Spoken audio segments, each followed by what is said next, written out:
On the red card, though, there was 2 incidents this weekend. As you can see here, Maradona, I've shared it for you because you were crying. There's obviously Arsenal versus Bournemouth. There is Tossins versus Arsenal. Tossins versus Liverpool. And then you had the situation with Saliba versus Bournemouth. One was a red card. One was a yellow card. Which of these was the incorrect decision? Or were they both right, in your opinion, Henry? If I'm being brutally honest, I think the Chelsea one's a red card as well. I think he's last man. What? I think it was you that said it earlier. You don't know the ins and outs of the last man rule, or in your opinion, if they're last man, they should always go. I agree with that. Just because there's a Chelsea player 3 or 4 yards away, he's still the last man, and he's not even in the same half as Adebayo. He's in Liverpool's half. So why is the Arsenal one a red card when Ben White is 15 yards away in the same half, but the Chelsea one isn't? And because the rule is stupid, Henry.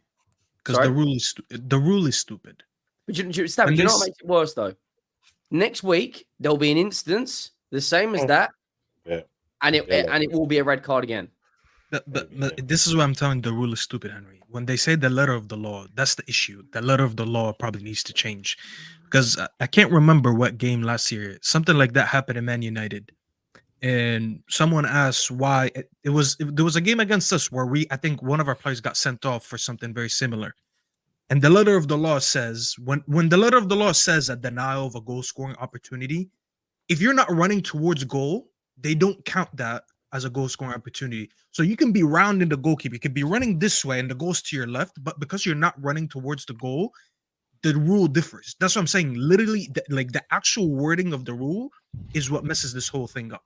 When you look at Saliba's, the ball was heading towards the goal. So when you pulled him, he was technically, if he doesn't stop him from running, he'd be running at goal.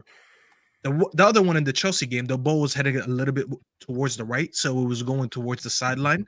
So they're looking at it as like he picks up the ball from that area. He's not running to goal. He's running to the side, which is what I'm saying. At the end of the day, it really is the rule. The rule is just very stupid, and they need to fix that.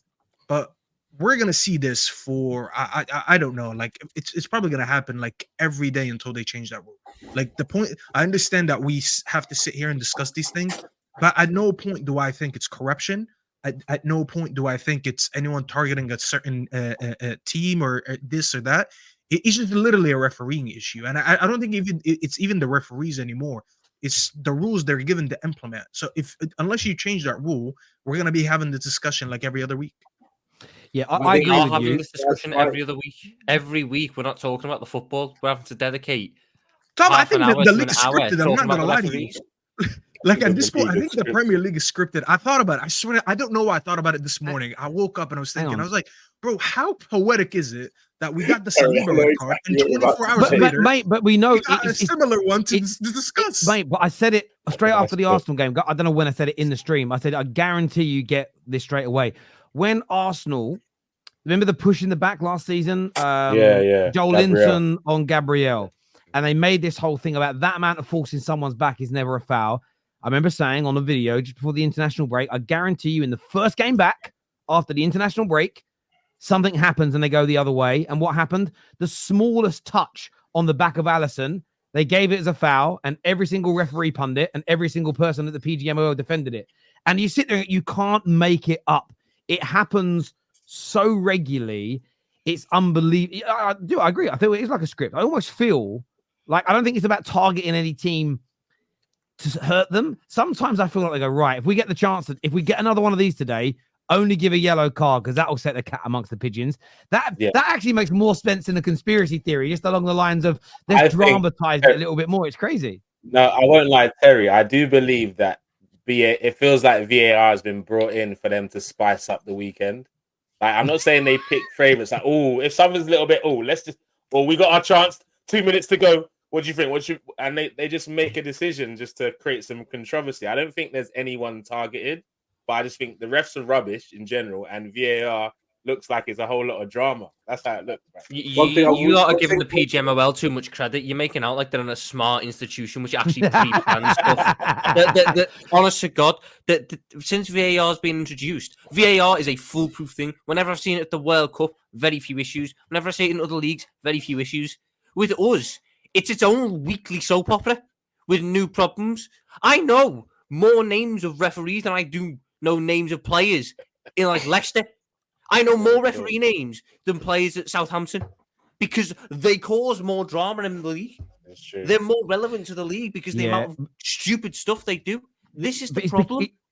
Our referees and VAR have become so the rules. Staffy is spot on. The way they're worded, there's almost too much room for too much subjectivity within the rule, and then they're really pedantic. You saw Bernardo Silva's goal yesterday. I get and agree with why it was given. I really do, because yes, there's interaction.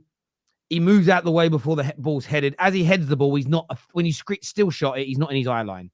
But if we're being honest, if someone's standing there in front of you and then they move quickly just before John Stone heads the ball, they've still distracted you. It's in your eye line, right? It's still there. I'm not saying it's up. It's a goal, but there was 2 examples last season. One that got disallowed for Man United. Rasmus was in the way, and one where Wolves scored an equalizer, and the header went completely the opposite side of the goalkeeper. He never would have saved it, but there was a player standing in the same region. And you're talking very fine margins in the distance those players were away from the goalkeeper. As football fans, the managers, when they talk about it, and the majority of us, we look at it and say they are all much of a muchness. But what they start doing with the PGMOL is they get very, very pedantic, over scrupulous, and go, yeah, but there is a subtle difference here. He is actually 4 millimeters further away. And what we believe is that would give you much more time. But I thought the idea was you're meant to go with the on-field decision as best you can. And if there was a massive error, then you change it. How is one attacker is a millimeter or 2 further away from a goalkeeper makes such a massive difference to your decision making? Remember the one we had against Fulham last year? The offside we had against Fulham. And it was the one time I've never seen an offside being given as a subjective decision.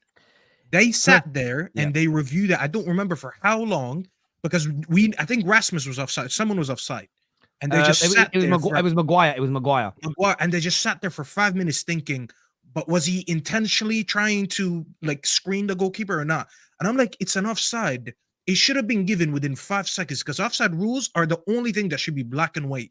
It should not be subjective. You're either offside or you're not offside. They sat there and they were like, yeah, let's see if he was close enough to the goalkeeper. And after 5 minutes, they were like, you know what? He was probably too close. So let's disallow it. And that's the issue. That's what I'm saying. Like, I don't think it's even the referees at this point. It's just, I just feel like the rules are stupid. You don't have rules that are very defining, where it's like, if this happens, you do this. And if that happens, you do that. I don't think we have enough rules of that. When was the last decision against City, though? That's what annoys fans is, when's the last decision that's gone against Manchester City? I don't know. I watched them boot my midfielder in the chest and get away with it.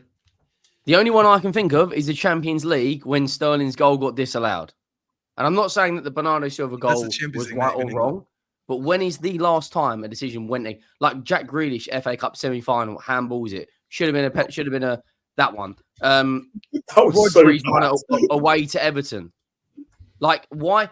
And this is why what doesn't help the Premier League is Howard Webb, who was criticised heavily for going in favour of Man United, is then sitting with 5 ex-Man United legends on a podcast. There you go. Stop blaming us. Wait, but Henry, the thing that I would say about your Man City point, how does it benefit the Premier League to keep giving City favourable decisions? Because if anything, City continuing to win the league hurts the product. I'm not saying it benefits them. I'm just saying yeah. The team at the top has got everything going for them. Like, but this is where it comes down to the subconscious side of things. I think Gary O'Neill spoke about it yesterday. And look, we have some fans in England who hate it when managers talk about, and I think what is true is unconscious bias. I think there is an unconscious bias sometimes, and I think it's about certain teams in certain moments. And I think powerful teams with powerful managers and powerful players will get a slightly better rub of the green. Now, I don't think it's a conspiracy, because a conspiracy suggests it's pre-planned, right? Or premeditated. Yeah. I think there is a subconscious bias of almost And I think your body will naturally do it sometimes. What's this crowd going to be like if I don't give the decision? What's the reaction going to be like from this manager who holds so much power if I don't? And I'm not saying they're thinking about this, but you can't stop it. And do you know why you can't stop it? You can't stop someone's subconscious. It's like trying to find a fucking ghost. But Terry, like that happens in all sports. Like the star players, they do get like preferential calls in terms of like a scrub player. Like you're not gonna get the same calls in basketball. Does that make it okay though? It doesn't make it okay. But I think it's about having a conversation in boxing and in MMA. I must have, when you've got a top star or a world champion, sometimes they are taking a beating, and in normal fights, referee would step in and end it. But they often give that fighter longer.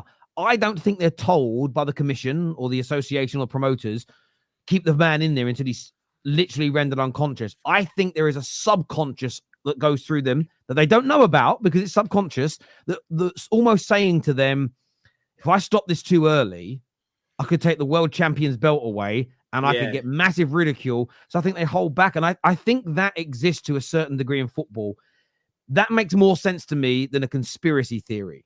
I think there is that element to the game that's true because you hear about it in multiple sports.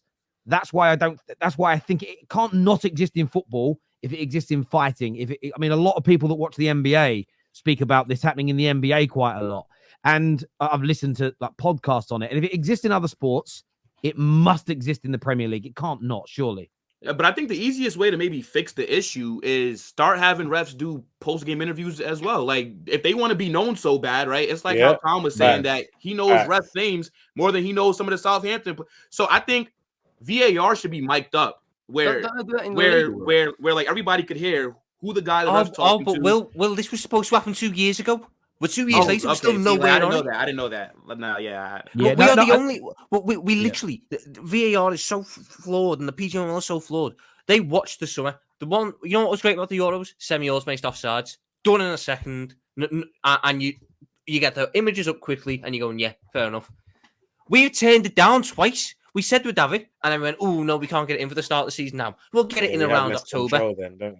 And then they go, oh, we're not going to get it in for October. Actually, we'll get it in for the new year. We're just not going to get it this year, by the way. We're not going to get it. I guarantee you there will be minimum 2 dodgy offside decisions go against any club this season. And we'll sit there and we'll be dedicating Mondays and that stupid show they do on Sky Sports where they don't disagree with anything the referee does because they're all perfect. And that stupid show that Howard Webb does on a Tuesday once a month where he doesn't disagree with anything because the referees are perfect and we're all stupid. Football fans are stupid. What's kind of funny about the Dermot Gallagher on that show, I listened to what he said today about Bernardo Silva's. And he just said, no, I'm paraphrasing slightly, but it was words to the effect of, there is no argument here. There is no debate. It's a goal. And then you go back and listen to his words from Wolves his last year that were disallowed. Very similar scenario, but the opposite result. He went, no debate here, 100% the correct decision. And I'm saying, hang on, how can both have no debate when they're so similar? It doesn't make sense. No, and you are right, Tom. They treat us like we're stupid. But what doesn't help, and this is where I put some of it on us, the fans, is we have certain fans who are so agenda-driven. They want a certain manager sacked, or they hate a particular football club, or maybe they're just a little bit like the Joker from The Dark Knight. They just enjoy the chaos, right? There's no real, like a dog. They're like a dog chasing a car. They wouldn't know what to do with it if they caught it, but they just enjoy chasing the car. I think there's those 3 kind of groups. But we as football fans are a problem in this because we allow our tribalism to outride our logic at times. And we will, it happened to Man United at the weekend. I understand that why there's a rule that you can't have blood pouring out of you and being on a football pitch. I understand the Michael Johnson element and the rule. I get it. But how have we created a situation where you can have a player booted in the head by an opponent and is bleeding, and now the team that's got the injury is now down to fucking 10 men? How have we created, bring in a sub for that moment, or just really easy, make the other team go down to 10 men as well, right? Just for head injuries in those scenarios, or just stop the game until it's resolved. Either you've stitched his head up and it ain't going to bleed, or you made a substitution. But what I hate is football fans in this, where they go, but Terry, it's the letter of the law. Well, firstly, I said the law's stupid. So don't tell me it's the letter of the law. Like Netspend all over again. Fuck Netspend and those fucking amoebas, I tell you. But then it's like, well, where are you guys screaming about letter of the law when three incidents happened in the Man United game that no one's talking about because no one ever wants to defend us? Twice, Brentford players should have received yellow cards for failing us. Sliding tackles from behind on counter-attacks, not given. The most egregious one of the weekend, the most egregious decision of the weekend was a referee breaking the VAR protocol. So Eriksen goes through on goal and he's about to shoot. So they always say whether there's a foul or an offside in the build up to a goal scoring opportunity, you let it play out and then you blow the whistle, right? So that VAR can intervene. He blew the whistle before Eriksen shot for a foul that Casemiro committed. As soon as you watch the replay, there was no fucking foul. So had that goal gone in, and it's like, how hard is that protocol to follow? Just wait for him to shoot, then blow your whistle. And that's my problem with all of this, though. But no one cared. You tweet about it, you try and make a bit of content about it, you just get laughed at by it. And I just think all we are doing as football fans by collectively behaving this way is ensuring that your own club is going to be impacted by this incompetence at some time. I think I've been saying it for 5 years now, and I won't change. We need to come together to help stop this nonsense. But Arsenal fans, I don't think there's a conspiracy against you.